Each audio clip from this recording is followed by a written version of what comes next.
essa história aconteceu comigo, eu tinha 12 anos de idade. Eu fui na igreja com uma prima minha prima era mais velha que eu, então ela era rodeada de pessoas mais velhas também. E aí lá tinha um rapaz que tinha um amigo. Esse menino tava indo como eu, assim, ele foi pra igreja com um amigo, só pra conhecer mesmo a igreja. Aí a gente se olhou, a gente gostou muito um do outro, trocamos celular, número de celular e começamos a conversar e trocar ideia. E assim, ele era super encantador, muito bonito, só que eu tinha 12 anos e ele tinha 17. Nessa época, mesmo eu tendo 12 anos, minha mãe nunca me proibiu de dormir na casa de amigas, eu ia pra chácara de amigas, passava final de semana fora de casa, ia pra casa da minha tia, da minha avó, dos meus amigos. Era bem solta mesmo, bem tranquila. E minha mãe sempre confiou muito em mim, mas nunca assim conversava comigo sobre os assuntos realmente importantes, né? E eu só percebi isso depois do que aconteceu. Porque eu e esse garoto, a gente começou a conversar muito. E a gente queria muito ficar, beijar e tal, ele queria muito ficar comigo. Só que ele não podia ir na minha casa, porque os meus pais com certeza não iam deixar, e eu também não ia pra casa dele. E ele vivia me chamando pra ir pra casa dele, pra ir pra lá assistir filme, ficar lá com ele.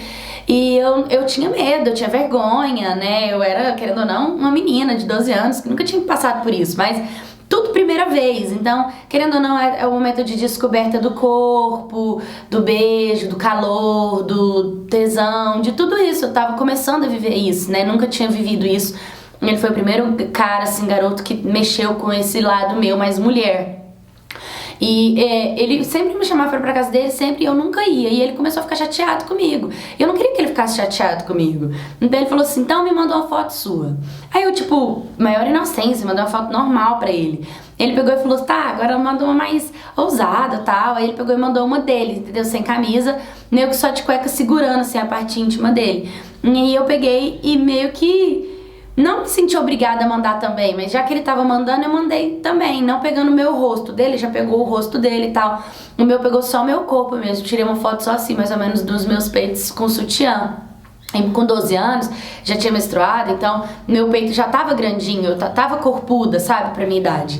E aí foi esquentando mais o nosso relacionamento e a gente começou a conversar mais. Só que chegou um momento em que ele já tava sendo chato, ele tava começando a fazer pressão em mim pra mandar foto todos os dias, pra mandar do jeito que ele queria. Se não mandar do jeito que ele queria, ele reclamava.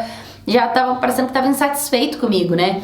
E aquilo, querendo ou não, me fez muito, me fez ficar mal. E o que eu decidi fazer? Eu decidi que eu não queria mais mandar mensagem pra ele, conversar com ele e deixei ele de canto. E ele começou a me mandar mensagem, a vir atrás de mim, a falar que eu não podia fazer isso com ele. Nesse mesmo momento que eu tava conversando com ele, eu conheci outro garotinho que tinha 13 anos, então ele era pouco tempo mais velho que eu. E ele me chamava pra ir no shopping, no cinema, e comer, tá com os primos dele. Não ficava me chamando pra ir pra casa dele, pra ficar vendo filme, pra ficar só nós dois. Ficava me pedindo fotos. Então eu percebi que eu queria ficar com esse menininho de 13 anos de idade, que era mais parecido comigo. E aí a gente acabou indo no encontro de amigos, eu fiquei com esse menino, ele me pediu em namoro e a gente decidiu começar a namorar. E eu meio que fui deixando de canto esse cara de 17 anos. O problema foi que quando ele descobriu que eu tava namorando, porque eu postei uma foto com um garoto nos meus status, ele achou muito ruim, ele ficou muito bravo comigo. Ele falou pra mim que era um absurdo que eu tava fazendo com ele, que eu tava enganando ele, que eu tava iludindo ele. E que se eu não fosse na casa dele pra gente conversar, ele ia contar pro meu namorado tudo que eu tava fazendo, todas as fotos que a gente tinha juntos. Tinha juntos não, que ele tinha minha, entendeu? E que ele tinha me mandado, tipo, todas as nossas conversas, prints de conversas, essas coisas. E, tipo, ele meio que me ameaçou. E naquele momento, eu não soube o que fazer, como reagir. Eu falei, tá, eu vou na sua casa, mas eu não sei nem como que eu vou pra sua casa. Ele falou, eu peço bem pra você, só vem aqui que a gente conversa. E eu falei, tá bom. E eu menti pra minha mãe que tava indo na casa de uma amiga e fui pra casa dele. Quando eu cheguei na casa dele, ele tava sozinho, eu não sabia que ele ia estar sozinho. Aí quando eu pisei na casa dele, eu já falei assim, o que eu tô fazendo aqui? Mas, cara, eu me mantive na postura e tal, e fiquei numa boa. Eu sentei, eu não vou esquecer nunca, eu sentei no sofá e ele trancou a porta da sala. E aí, naquele momento que ele trancou a porta, ele falou pra eu esperar, ele colocou uma música, e eu falei, o que ele tá fazendo, né? Tipo, era pra gente conversar e tal. Eu falei, eu vim pra gente conversar, eu quero que você apague as fotos, tá? Ele começou a rir, e ele me beijou. E quando ele me beijou, sabe quando a pessoa te beija, mas você não responde o beijo? Foi tipo isso que aconteceu. Eu fiquei meio que, tipo, parada, porque eu tava muito feliz com um garotinho de 13 anos de idade. Tipo, eu não queria nada com aquele cara, entendeu? E na hora que ele me beijou, eu fiquei meio que, tipo, sem reação já. E aí ele entrou pra dentro do quarto, ele abriu a gaveta, ele tirou o preservativo. Minhas pernas começaram a tremer naquele momento. E eu já virei pra ele e falei, o que você tá fazendo? E cara, ele abaixou as calças e ele tava eretro. E aí ele foi, abriu o preservativo e colocou a camisinha. E naquele momento que ele tirou a roupa, que ele mostrou o preservativo, tipo, eu nunca tinha visto isso, eu nunca tinha passado por isso. Eu não pensei que eu ia passar por isso desse jeito. Eu me desestabilizei. Eu desestabilizei, eu travei, eu paralisei, eu perdi todas as minhas reações, toda a minha força, toda a minha essência, tudo. Eu não era eu saí de mim, parece que meu corpo saiu assim, minha alma saiu do corpo, eu fiquei ali, parada. E ele vinha, ele conversava comigo, eu não conseguia falar nada. E aí ele pegou minha mão, começou a passar no corpo dele, ele começou a passar a mão no meu corpo, ele começou a tirar minha roupa. E eu simplesmente não tive reação, não consegui falar nada, não consegui fazer nada, eu não consegui me proteger, me defender, eu não consegui falar nada. E o pior foi quando ele veio tirando assim a minha roupa e eu falei, meio que eu falei que não, ele falou, você não quer? E eu fiz assim que não, e ele falou, você quer sim. E eu só consegui obedecer, tipo, eu não conseguia falar nada, entendeu? Tá bom, tipo, eu tava assim, eu não consigo explicar pra vocês o que eu senti naquele momento, o tanto que eu travei naquele momento. E aí simplesmente aconteceu.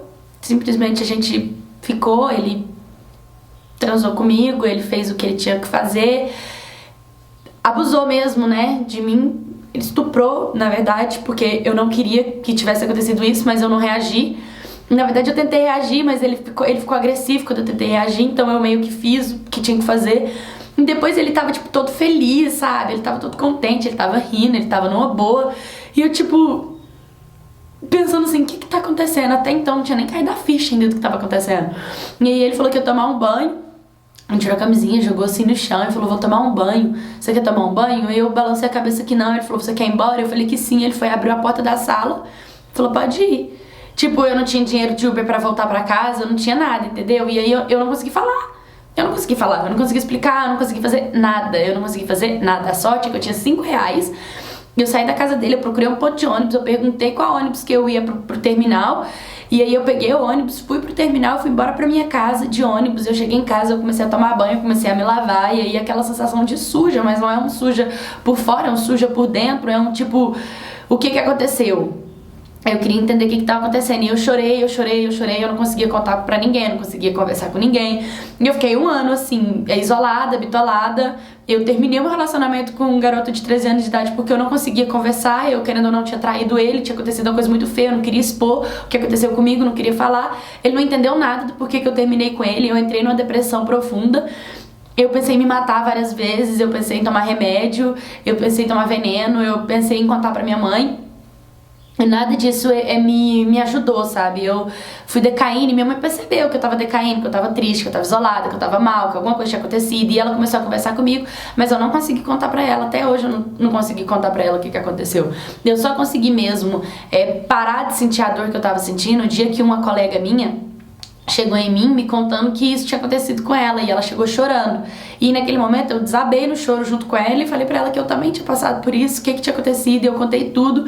Meio que nós duas apoiamos uma na outra, e eu agradeço muito por ela ter tido essa liberdade, essa coragem de ter chegado em mim, de ter falado pra mim o que aconteceu com ela, porque automaticamente ela desabafou, ela tirou uma coisa que tava dentro dela e dentro de mim, né? Desabrochou aquela dor que tava brotando, e eu comecei a melhorar, né? E eu comecei a entender o que tinha acontecido, eu comecei a entender que também teve muita parcela de erro meu. Claro que eu fui vítima, eu não deveria ter passado por isso, mas com certeza se eu não tivesse mandado fotos, se eu não tivesse deixado levar, se eu tivesse ido um pouco mais cabeça, talvez isso não tinha acontecido. Se eu não tivesse ido na casa dele, entendeu? Eu podia ter falado pro meu namorado que ele tava me ameaçando, ou pros meus pais.